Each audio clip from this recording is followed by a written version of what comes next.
এদিকে যুক্তরাষ্ট্রসহ সারা বিশ্বে ইহুদি বিদ্বেষ ছড়িয়ে পড়েছে বলে মন্তব্য করেন মার্কিন প্রেসিডেন্ট জো বাইডেন।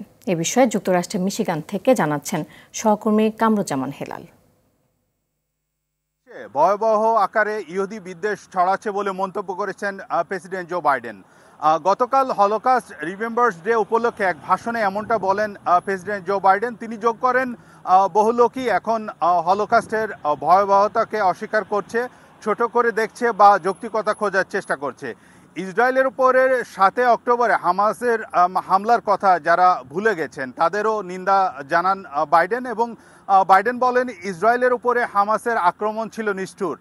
হামাসই নাগরিকদের জিম্মি করেছিল, এখনো আটকে রেখেছে, সেটা আমি ভুলিনি। এবং তিনি যোগ করেন যে আমাদের কারো বিরুদ্ধে ঘৃণাকে আশ্রয় দিতে হবে না। হামাস বিরোধী অভিযানে ইসরায়েলের আক্রমণের প্রায় 35,000 প্যালেস্তাইনি নিহত হওয়ার ঘটনায় বাইডেনের ইসরায়েলের প্রতি কট্টর সমর্থক তার সমর্থনের মনে বিভক্ত সৃষ্টি করেছে। এবং সাম্প্রতিক সপ্তাহগুলোতে যুক্তরাষ্ট্রের বিশ্ববিদ্যালয় ক্যাম্পাসে কিছু প্যালেস্টাইনপন্থী বিক্ষোভকারীদের যে ইহুদি বিদ্বেষ আচরণ ও বক্তব্যের সমালোচনা করেন প্রেসিডেন্ট জো বাইডেন।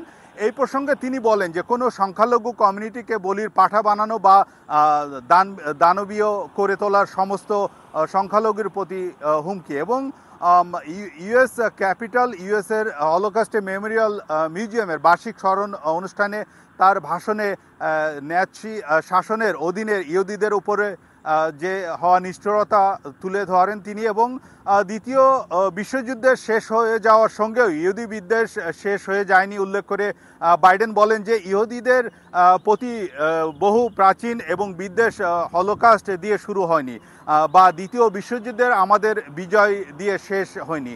বিশ্বে বহু লোকে মনে করেন যে বিদ্বেষ বিদ্যমান, এই জন্য আমাদের সবসময় সতর্ক থাকতে হবে এবং এই নিয়ে কথা বলতে হবে। তো এই বিষয়ে আমার কাছে এই ছিল সর্বশেষ।